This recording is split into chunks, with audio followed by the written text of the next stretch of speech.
నమస్కారం. చిక్కోలు హృదయ స్పందన న్యూస్కి స్వాగతం. నేను సంతోష్. ముందుగా ఈనాటి వార్తల్లోని వివరాలు ఇలా ఉన్నాయి. భీష్మ ఏకాదశి పర్వదినాన్ని పురస్కరించుకుని శ్రీకాకుళం జిల్లా గార మండలం సాలిగొండం భక్తజన సంబరమైంది. ఈ కొండపై వెలిసిన కాళీయమర్ధన వేణుగోపాల స్వామి యాత్ర వైభవంగా సాగింది. బుధవారం సాయంత్రం లక్ష్మీ నరసింహస్వామి త్రివీధి ఉత్సవాలను ఆలయ అర్చకులు మహేంద్రాడ భాస్కరాచార్యులు నిర్వహించడంతో సాలిగొండ యాత్ర ప్రారంభమైంది. ఉత్సవ మూర్తులను సమీప గ్రామాల్లో ఊరేగించారు. అర్ధరాత్రి 12:30 ఆలయ ప్రధాన అర్చకులు మహేంద్రాడ వేణుగోపాలాచార్యులు స్వామివారికి క్షీరాభిషేకం నిర్వహించారు. శ్రీకాకుళం నియోజకవర్గ ఎమ్మెల్యే గుండు శంకర్ దంపతులు గురువారం స్వామికి పట్టు వస్త్రాలు సమర్పించారు. ఆలయ సాంప్రదాయానుసారం సుగ్గు కొంక్యాన వంశస్థులు తొలి పూజలు అందుకున్నారు. క్షీరాభిషేకం, విశేష అర్చన, పుష్పాలంకరణ అనంతరం భక్తులకు దర్శనాలకు అనుమతించారు. స్వామి మండపంలో భక్తులు అరటిగెలలు కట్టారు.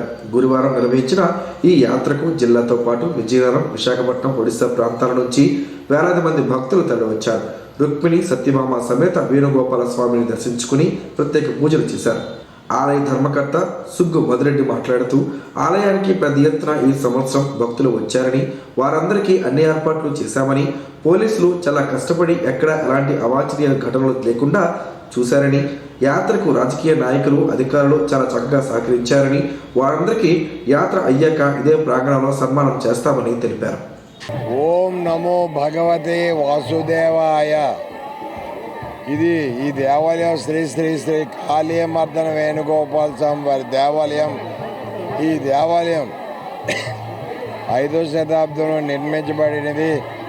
సుమారు 1273వ సంవత్సరం నుంచి మా వంశస్థులైన సుగ్గు వంశీయులు గురునాయుడు గారు, వెంకనాయుడు గారు అనువంశిక ధర్మకర్తలుగా వ్యవహరించేవారు. నా పేరు సుగ్గు మధురెడ్డి. నేను సుమారు 30 సంవత్సరాల నుంచి ఈ దేవాలయానికి ధర్మకర్తగా ఉంటూ ఉన్నాను. ముఖ్యంగా ఈ దేవాలయ విశిష్టత ఏంటంటే, ఈ దేవాలయంకి కోరిన కోరికలు తీర్చే స్వామిగా విరాజిల్లుతున్నారు. ముఖ్యంగా ఏంటంటే ఇక్కడ మూడు కోరికలు కోరుకుంటారు. సంతానం కలిగిన వారు, సంతానం లేనివారు సంతానం కలగాలని, అలాగే 3 రాళ్ళు పేర్చుకుంటే మరలా వచ్చే భీష్మ ఏకాదశికి ఇల్లు కట్టుకుంటామని, అలాగే ఎవరికైనా పెళ్ళిళ్ళు కాకపోతే లేట్ మ్యారేజెస్ అయితే మొక్కుంటే వెంటనే సంబంధాలు కుదిరి పెళ్ళిళ్ళు జరుగుతాయని అనే భావన భక్తుల్లో ప్రగాఢ విశ్వాసం. భక్తులు వంశధార నదిలో పవిత్ర స్నానాలు ఆచరించి కొండ మీదకు చేరుకుని స్వామిని దర్శించుకున్నారు. మెట్ల మార్గంలో నడుచుకుంటూ మార్గ మధ్యలో వీర వసంతేశ్వర స్వామి, అయ్యప్ప స్వామి, అభయ ఆంజనేయ స్వామి, కొండ దిగువన నరసింహస్వామి, వెంకటేశ్వర స్వామి, వరదరాజస్వామి సన్నిధిలో కూడా పూజలు చేశారు. కొండపైన క్యూలైన్లలో ఎక్కడ చూసినా భక్తుల రద్దీ కనిపించింది. జిల్లా పోలీస్ యంత్రాంగం చేపట్టిన పటిష్ట భద్రత నడుమ ప్రశాంతంగా నిర్వహించారు. సిఐ సన్యాసరాయుడు, ఎస్ఐలు హైమావతి, ప్రబల్లిక, హరికృష్ణ పర్యవేక్షణలో పటిష్ట బందోబస్తు నిర్వహించారు. ఆలయం నుంచి మార్గ మధ్యలో నదీ తీర ప్రాంతంలో ప్రత్యేక బందోబస్తు, ట్రాఫిక్ నియంత్రణ చర్యలు, పటిష్ట బారికేడ్ల ఏర్పాటు, జనసందోహ నియంత్రణ చర్యలు చేపట్టారు. ఆలయ ప్రధాన అర్చకులు మాట్లాడుతూ, స్వామివారిని దర్శించుకుంటే సకల పాపాలు తొలగుతాయని, భక్తుల ప్రగాఢ విశ్వాసం ఉందని తెలిపారు. ప్రతి ఏడు కన్నా ఈ సంవత్సరం అధిక సంఖ్యలో భక్తులు వచ్చారని, అలాగే ఆలయ విశిష్టతను స్వామివారి మహిమను తెలియజేశారు. యాత్రా కార్యక్రమంలో కమిటీ సభ్యులు గుండ భాస్కర్రావు, సర్పంచ్ కొంక్యాన ఆదినారాయణ, వాకర్స్ ఇంటర్నేషనల్ పూర్వ గవర్నర్ కొంక్యాన మురళీధర్, బోర వెంకట్రావు, వాసుదేవరావు తదితరులు. శ్వేత చక్రవర్తి ఈ కొండమిని పరిపాలన చేసేవాడు. దీనిని శ్వేతగిరి అంటారు. ఆ యొక్క శ్వేత చక్రవర్తి భార్య విష్ణుప్రియ కృష్ణుండి ఆరాధన చేసేది. ఆమె వనిత మండలం గ్రామంలో ఉండేది. ఏకాదశి వ్రతం చేస్తుంటే భర్త వస్తారని కబురు పెడతాడు. ఏకాదశి వ్రతభంగం అవుతుందని తాను కృష్ణుడిని వేడుకుంటుంది. అప్పుడు కృష్ణుడు ఈ యొక్క కాళీయమర్ధన వేణుగోపాల స్వామి రూపంలో స్వయంభువుగా ఇక్కడ వెలసాడనమాట. కనుక స్వయంభూ వేణుగోపాల స్వామి మన దేశంలో ఎక్కడా లేదు. కాళీయుడు ఉన్న దగ్గర సంతాన వేణుగోపాల స్వామి అంటారు. ప్రతి చిన్న పనికి కూడా పాలిథిన్, ప్లాస్టిక్ వంటి వాటిని వాడడం వలన పర్యావరణానికి ఎంతో హాని జరుగుతుంది. పశు పక్షాదులకు ఇబ్బందులు కలగడమే కాకుండా మానవాళికి కూడా కొత్త కొత్త రోగాలు వస్తున్నాయి. పర్యావరణానికి హాని చేసే పాలిథిన్ కవర్లను దూరం చేసే మహాయజ్ఞంలో ప్రతి ఒక్కరూ భాగస్వాములు అవ్వాలి. మానవాళికి పెను ప్రమాదంగా తన ఉనికిని చాటుకుంటున్న పాలిథిన్, ప్లాస్టిక్ వంటి ఉత్పత్తులు వాటి రూపాలను ఎప్పటికప్పుడు దర్శనమిస్తూనే ఉంది. అధికారులు, మేధావులు పాలిథిన్, ప్లాస్టిక్ ఉత్పత్తులు వాడొద్దని ఎన్ని రకాల నిర్బంధనలు, ఆజ్ఞలు, ప్రచారాలు, అవగాహనలు కల్పించినప్పటికీ అవేవి పాలిథిన్ వాడకాన్ని ఆపే ప్రయత్నం చేయలేకపోతున్నాయి. ఈ ప్లాస్టిక్ ఉత్పత్తుల వలన మూగజీవాలు వాటిని తిని మృత్యువాత పడుతున్నాయి. ఒక్కసారి వాడి పారేసిన పాలిథిన్ కవర్లతో పెను ప్రమాదం ఉందని ఎందరూ చెబుతున్నప్పటికీ వాడేవారు వాడుతున్నారు, అమ్మేవారు అమ్ముతున్నారు. ఇలా ఏ ఒక్కరిలోనూ మార్పు కనిపించడం లేదు. ఏ ఒక్కరో అంటే వాడుతున్నారు వారి గురించి అంటున్న వ్యాఖ్యలు ఇవి. ఇప్పటికే చాలామంది పర్యావరణాన్ని రక్షించేందుకు ప్రయత్నాలు ముమ్మరం చేశారు. వారు వాడకుండా వాడొద్దంటూ చిత్తశుద్ధితో ప్రచారం చేస్తున్నారు. పాలిథిన్ కవర్లు వాడేవారిలో విద్యార్థికులు ఎక్కువగా ఉండడం బాధించే విషయం. ప్లాస్టిక్ భూతంతో ప్రమాదం ఉందని ఎంత చెబుతున్నప్పటికీ నిర్లక్ష్యపు వాడకాలను వేయడం లేదు. వాడి పారేసిన పాలిథిన్కు బదులు గుడ్డ సంచులను వాడుకుంటే పర్యావరణానికి ఎంతో మేలు చేకూరుతుంది. ఇలా ఎన్నో మార్గాలు ఉన్నాయి. వాడకూడదనుకున్న వారికి ఎన్నో ఆలోచనలు కూడా వస్తుంటాయి. బజారుకు వెళ్ళినప్పుడు ఓ గుడ్డ సంచితో వెళితే పాలిథిన్ కవర్ అవసరం రాదు. వాటికి జోలికి వెళ్లాల్సిన పని కూడా లేదు. వాడకం అనేది అందరూ మానేయాలని, కానీ ఒక్కొక్కరి నుంచే ఈ ప్రయత్నం ఆరంభం కావాలి.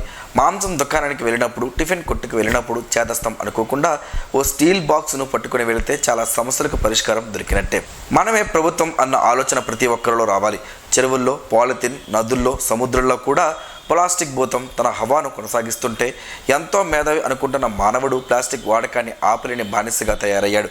ఈ బానిస వలన సమస్త జీవరాశులకు కూడా ఇబ్బందులు కలగమనవు. అందుకే ఆలోచన చేయగలిగిన మనిషి ఒక్కసారి ఆలోచన చేసి ఈ ప్లాస్టిక్ కవర్ల వాడకాన్ని ఆపేద్దామంటూ ప్రతినబూనుదాం. ఎక్కడో తయారైతే ఇక్కడికి వస్తున్నాయి. మనం వాడడం మానేస్తే తయారీ దానంతటా అదే ఆగిపోతుంది. మనకు కావాల్సిన ప్రకృతికి అనుకూలమైన విధానాలను పారిశ్రామికవేత్తలు, మేధావులు తయారు చేయడం ఆరంభిస్తారు. మనం చేయాల్సిందల్లా ఈ ప్లాస్టిక్ భూతాన్ని తరిమి కొట్టేలా ఓ చిన్న ప్రయత్నంతో పాటు ప్రచారం రెండూ చేస్తూ మన బాధ్యతగా ముందుగా మనమే మానేద్దామని ప్రతిజ్ఞ చేయాల్సిన అత్యవసరం ఇప్పుడు అందరి ముందు ఉంది. ఏది ఏమైనప్పటికీ ప్రభుత్వం సింగిల్ యూజ్ ప్లాస్టిక్పై, వాటి ఉత్పత్తి కేంద్రాలపై కూడా నిషేధం చేయడం శుభపరిణామమైనప్పటికీ ఇంకా విచ్చలవిడిగా పాలిథిన్ కవర్లు కనబడడం బాధాకరం. పవిత్ర తిరుమల తిరుపతి దేవస్థానం ప్రసాదాలలో కల్తీ నెయ్యి కలపడం వాస్తవమని సిట్ తుది ఛార్జీ షీట్లో పేర్కొనడం ద్వారా అప్పటి వైకాపా నాయకులు చేసిన ఘోరాలు బట్టబయలు అయ్యాయని శ్రీకాకుళం ఎమ్మెల్యే గుండుశంకర్ పేర్కొన్నారు. శ్రీకాకుళం ఎమ్మెల్యే క్యాంపు కార్యాలయంలో నిర్వహించిన సమావేశంలో ఎమ్మెల్యే మాట్లాడుతూ తిరుపతి లడ్డూలో 100 కోట్ల అవినీతి చేసి కల్తీ నెయ్యిని సరఫరా చేసి భక్తుల మనోభావాలను, వారి ఆరోగ్యాలతోనూ ఆటలాడుకున్నారని, సిట్ దర్యాప్తుతో వాస్తవాలు వెలుగులోకి రావడంతో వైసీపీ నాయకులు గుబులు మొదలైందని పేర్కొన్నారు. ఎప్పటికైనా చేసిన తప్పును ఒప్పుకొని దేవునికి మన్నించమని వేడుకోవాలని సూచించారు. అస్తవ్యస్త నిర్ణయాలు తీసుకుని దేవాలయాల ప్రతిష్ట మంట కలిపారని, అనేక దేవాలయాల్లో విధ్వంసాలకు పాల్పడ్డారని, మత విద్వేషాలు రెచ్చగొట్టారని, రామతీర్థాలు, విగ్రహాలు మాయం చేయటం, అంతర్వేది రథం దగ్ధం చేయటం, ఇతర దేవాలయాలలో అన్ని మతస్థులకు అవకాశాలు కల్పించడం వంటి సొంత నిర్ణయాలు తీసుకుని దేవాలయాల ఆచార వ్యవహారాలను తొంగలు తొక్కారన్నారు. సమావేశంలో పార్లమెంటరీ పార్టీ జిల్లా అధ్యక్షులు మాదలవలస రమేష్, నగర తెదేపా అధ్యక్షులు పాండ్రంగి శంకర్, సీనియర్ నాయకులు పిఎంజే బాబు, తెదేపా పట్టణ మహిళా అధ్యక్షురాలు ప్రియా మాధవి, పట్టణ నాయకులు తోనంగి వెంకయ్య యాదవ్, అందవరపు ప్రసాద్, అందవరపు సంతోష్, డి జ్యోతి భాస్కర్, విజయరామ్ తదితరులు పాల్గొన్నారు. శ్రీకాకుళం జిల్లా గార మండలం సాలిహొండం గ్రామంలో గురువారం ఉదయం శ్రీ కాళీయ మర్దన వేణుగోపాల స్వామి వారి చక్కటి స్నానాలు, అధిక సంఖ్యలో భక్తుల సందర్శనల మధ్య భక్తి శ్రద్ధలతో జిల్లా పోలీస్ యంత్రాంగం చేపట్టిన పటిష్ట భద్రతల నడుమ ప్రశాంతంగా ఘనంగా నిర్వహించబడ్డాయి. ఈ సందర్భంగా వంశధార నదీ తీరంలో జరిగిన చక్కతీర్థ స్నానాలకు పెద్ద సంఖ్యలో భక్తులు తరలివచ్చారు. భక్తులకు ఎలాంటి అసౌకర్యాలు కలగకుండా శాంతి భద్రతలు సక్రమంగా ఉండేలా జిల్లా ఎస్పీ కేవీ మహేశ్వర్ రెడ్డి ఆదేశాలు, సూచనలు మేరకు శ్రీకాకుళం టౌన్ డీఎస్పీ వివేకానంద పర్యవేక్షణలో పటిష్టమైన పోలీస్ బందోబస్తు ఏర్పాటు చేశారు. ఆలయం నుంచి మార్గ మధ్యలో నదీ తీర ప్రాంతంలో ప్రత్యేక బందోబస్తు, ట్రాఫిక్ నియంత్రణ చర్యలు, పటిష్ట బారికేడ్లను ఏర్పాటు, జనసందోహ నియంత్రణ చర్యలు చేపట్టారు. కొండపై ఉన్న స్వామివారి దర్శనానికి వచ్చే భక్తులు క్రమబద్ధంగా క్యూలైన్ల ద్వారా దర్శనం చేసుకునేలా పోలీసు సిబ్బంది సమన్వయంతో ఏర్పాట్లు చేశారు. భక్తులకు అవసరమైన మార్గనిర్దేశం, సహాయక చర్యలు అందిస్తూ పోలీస్ సిబ్బంది అప్రమత్తంగా విధులు నిర్వహించారు. జిల్లా పోలీస్ శాఖ సమన్వయం, సమర్థవంతమైన బందోబస్తు ఏర్పాట్లకు భక్తులు సంతృప్తి వ్యక్తం చేశారు. ఇండో నేపాల్ రుద్రాక్ష ఆర్గనైజేషన్ వారి ఆధ్వర్యంలో శ్రీకాకుళంలో నూతన శాఖను ఈరోజు స్థానిక ఎమ్మెల్యే గుండుశంకర్ చేతుల మీదుగా లాంఛనంగా ప్రారంభించారు. ఈ కార్యక్రమంలో భాగంగా ముందుగా రిబ్బన్ కట్ చేసి కార్యాలయాన్ని ప్రారంభించారు. అనంతరం జ్యోతి ప్రజ్వలన గావించారు. సంస్థ వ్యవస్థాపకులు డాక్టర్ పాండు రంగారావుతో పాటు కలిసి కాసేపు రుద్రాక్షలు, ఆధ్యాత్మిక విషయాలపై చర్చించారు. రుద్రాక్షలు ధరించడం వలన సకల శుభాలు కలుగుతాయని, తాను కలిసిన ప్రతి ఒక్కరికి వారికి అనువైన రుద్రాక్షను ఇవ్వడం ద్వారా వారిలో మార్పు కనిపిస్తుందని చెప్పారు. అనంతరం ఎమ్మెల్యే మీడియాతో మాట్లాడారు. USA, కెనడా, దుబాయ్, సింగపూర్తో పాటు ఇండియా అంతటా ఉన్న శాఖలతో పాటు ఇప్పుడు జిల్లా వాసుల కోసం శాఖను ఏర్పాటు చేయడం అభినందనీయమని కొనియాడారు.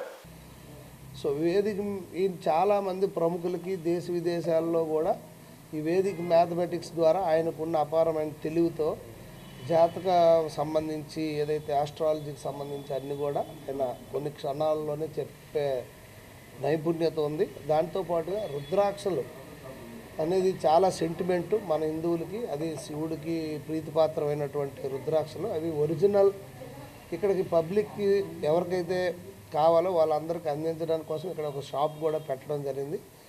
ఇక్కడ నుండి ఆయన తాలూకు సేవలను మనం కూడా వినియోగించుకోవచ్చు. ఇక్కడ దగ్గర ఉన్నారు కనుక ఫ్రీక్వెంట్గా ఇక్కడికి వస్తారు కనుక. సో ఈరోజు ఈ కార్యక్రమంలో నన్ను కూడా భాగస్వామ్యం చేసినందుకు అలాగే వారికి, వారి టీంకి హృదయపూర్వక ధన్యవాదాలు తెలియజేసుకుంటున్నాం. పాండు రంగారావు మాట్లాడుతూ తమ శాఖ సేవలను జిల్లా వాసులు వినియోగించుకోవాలన్నారు. తాను కూడా ఈ శాఖకు తరచూ వస్తుంటారని చెప్పారు. దూర భారాల నుంచి తనను కలిసేందుకు రావడం వ్యయ ప్రయాసాలతో కూడుకున్న పని అని ఆలోచన చేసి శ్రీకాకుళంలో ఏర్పాటు చేసినట్లు చెప్పారు. దూరంగా అసలైన రుద్రాక్షలు అందుబాటులో తీసుకురావాలి. ఒక ఆధ్యాత్మిక సంస్థ ద్వారా ఈ సంస్థ 33 సంవత్సరాల నుంచి అందరికీ సుపరిచితమే. సో అందుకనే దగ్గరగా మేము ఉంటే ఈ పక్కన ఏది పడితే దొరికితే కొనుక్కోవడమో లేకపోతే ఆన్లైన్లో కొనుక్కోవడమో వీటికి కొంచెం చెక్ పెట్టాలి. ఈ వ్యవస్థని కొంచెం వీటిలో మార్పు తీసుకురావాలి. కన్జ్యూమర్ ప్రోడక్ట్ లాగా ఆధ్యాత్మిక సంస్థలని, ఆధ్యాత్మిక వస్తువుల్ని కూడా చూడొద్దు అని చెప్పి రిక్వెస్ట్ చేస్తున్నాము. కార్యక్రమంలో సంస్థ ప్రతినిధులు భార్గవి, అపర్ణాస్, ఆయి, టీడీపీ నాయకులు కలగ శ్రీనివాస్, జగన్, కళ్యాణి వెంకట్రావు, బొల నాగేంద్ర యాదవ్, విస్సు, ఇంటి శంకర్, నవీన్ తదితరులు పాల్గొన్నారు. నడక ఆరోగ్యానికి మహాసాధనం. ఇదే మాటను వైద్యులు, మన పెద్దలు ఎప్పుడో చెప్పారు. మారుతున్న ఆధునిక పరిస్థితుల దృష్ట్యా మనుషులకు శారీరక వ్యాయామం తగ్గడం వలన పలు రోగాల బారిన పడుతున్నాం. ఆరోగ్యానికి నడక అవసరమని తెలిపే ప్రత్యేక కథనం ఈరోజు స్పందన న్యూస్లో చూడండి. ఈ సృష్టిలో జీవిస్తున్న ప్రతి ప్రాణికి శారీరక వ్యాయామం తప్పనిసరి అని ప్రకృతి నియమం చెబుతుంది. మనిషి తప్ప ప్రతి జీవి తన ఆహారం కోసం శారీరక శ్రమ పడుతుంది. పుట్టినప్పటి నుండి మరణించేంత వరకు ఆరోగ్యంగా ఉంటూ అప్పుడప్పుడు చిన్న సమస్యలు వచ్చినా శరీరమే వాటిని నయం చేస్తూ సహజంగానే మరణించేవారు. మనిషి మాత్రం ఇప్పుడున్న సుఖాలను మించి సుఖాలను పొందే మార్గాలను అన్వేషించే మార్గంలో తనను తాను కోల్పోతున్నాడు. ఆధునిక జీవితంలో వ్యాయామం లేకపోవడం వలనే పలు రోగాలకు ఈ శరీరం వేదిక అవుతుంది. దాని పరిణామ క్రమంలో మరణాలు సంభవిస్తున్నాయి. చిన్న వయసులోనే గుండెపోటు, ఊబకాయం ఇలాంటివి ఎన్నో రోగాలు తెలియని ఎన్నో ఉన్నాయి. పూర్వం రోజుల్లో మన తాత ముత్తాతలు కాలంలో వారంతా ఆరోగ్యంగానే ఉండేవారు. ఏ పనికైనా నడిచే వెళ్ళేవారు, కష్టించి పని చేసేవారు. శుభ్రంగా వాగుల్లో దొరికే నీరునైనా చక్కగా కడుపు నిండే తాగేవారు. రాత్రి సరైన వేళకు నిద్రించేవారు. మరలా ఉదయాన వేకువజామునే నిద్రలేచి వారి పనుల్లో నిమగ్నం అయ్యేవారు. బంధుమిత్రులతో కూడా కాలక్షేపం చేసేవారు. అంతకన్నా ముందు దైవ కార్యక్రమాలు, అలాగే దాన ధర్మాలు కూడా చేసేవారు. ఇప్పుడు అవన్నీ ఉన్నాయో లేవో మనకు మనం ప్రశ్నించుకోవాల్సిందే. రోజులో సహజంగా జరిగే నడకను ఇప్పుడు వాకింగ్, ఆంగ్ల భాషలో అంటూ ఉదయాన సాయంత్రం పూటల్లో కొందరు చేస్తున్నారు. ఇది మంచి పరిణామం అయినప్పటికీ అందరూ నడక గొప్పతనాన్ని గుర్తించాలి. ప్రతి ఒక్కరూ నడకను ఎంచుకొని ఆరోగ్యాన్ని పొందాలి. ఆరోగ్య ఆంధ్రప్రదేశ్ దిశగా ప్రతి ఒక్కరూ కృషి చేయాల్సిన అవసరం ఉంది. ముఖ్యంగా ప్రభుత్వాలు ఎన్ని చేసినా ప్రజల నుంచి స్పందన రావాలి.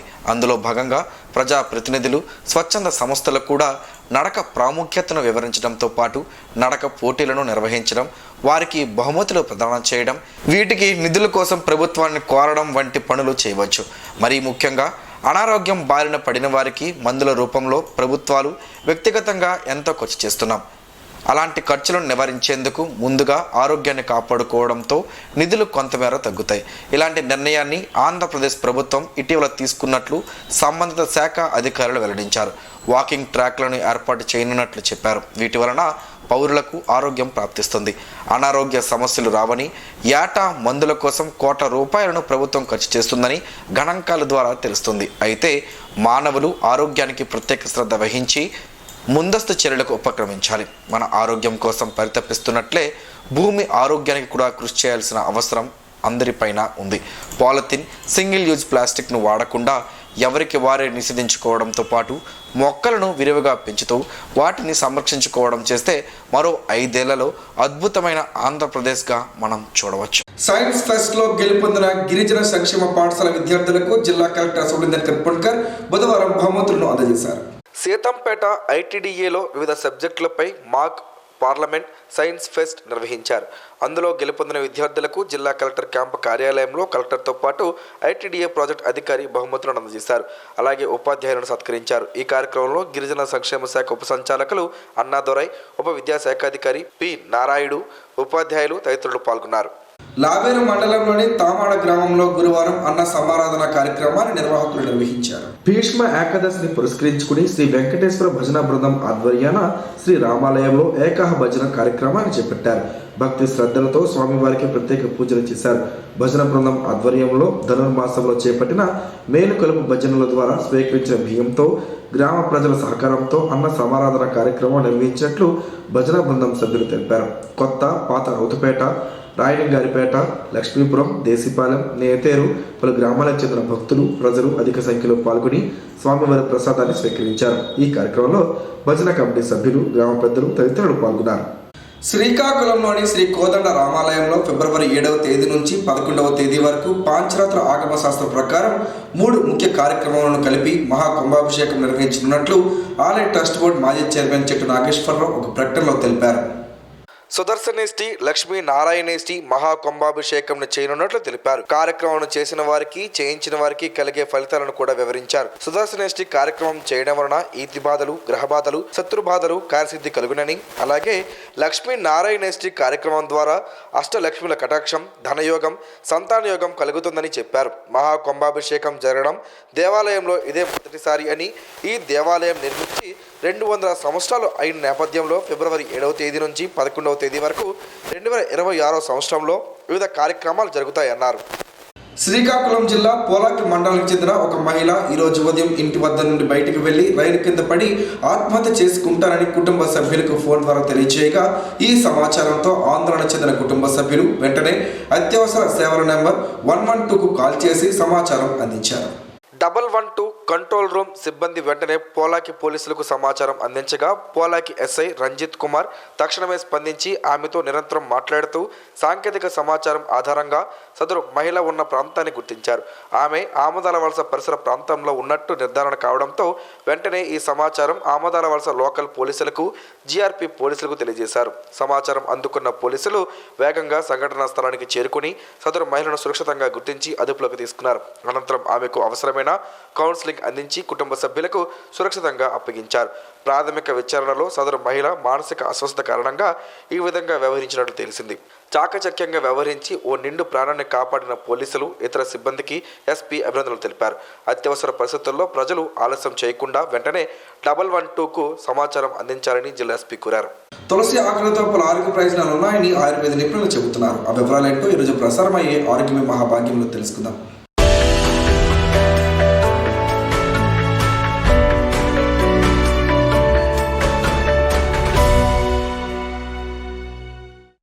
తులసి ఆయుర్వేదంలో అద్భుతమైన ఔషధ మొక్కగా పరిగణిస్తారు. తులసి అన్ని రోగాలను నయం చేయడానికి శతాబ్దాలుగా ఉపయోగపడుతుంది.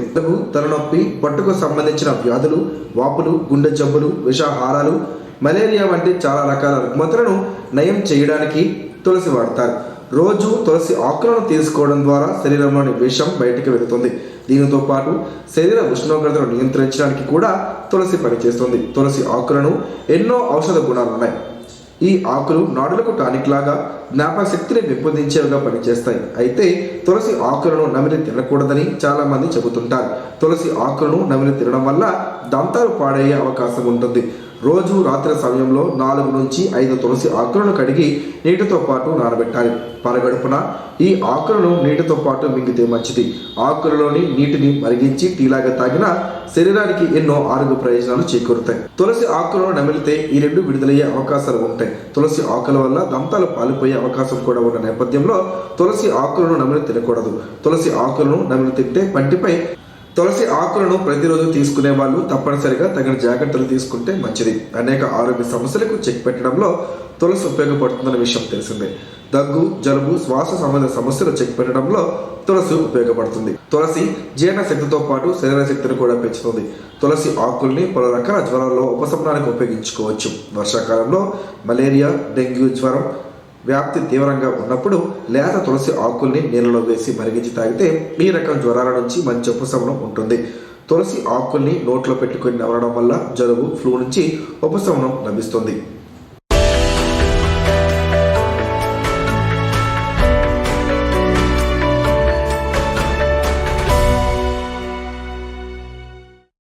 ఈరోజు వార్తల్లో ఒక మంచి మాటను విందాం, ఆచరిద్దాం. సమాజ శ్రేయస్సును కాంక్షించే మహనీయుల మాటల్లోంచి ఈరోజు.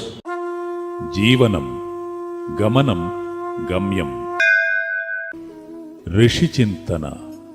బుద్ధి నిండా తపనని నింపుకుని చేయాలనుకున్న పని ప్రారంభించు. ధర్మం ఎదురువచ్చి సహాయం చేస్తుంది. త్యాగం తనలో నింపుకుని తరింపజేస్తుంది. అదే కర్మయోగం. మనస్సులో స్వార్థం నిండితే హృదయంలో పరమాత్మకు చోటెక్కడిది? ఓం శ్రీ గాయత్ర్యై నమః.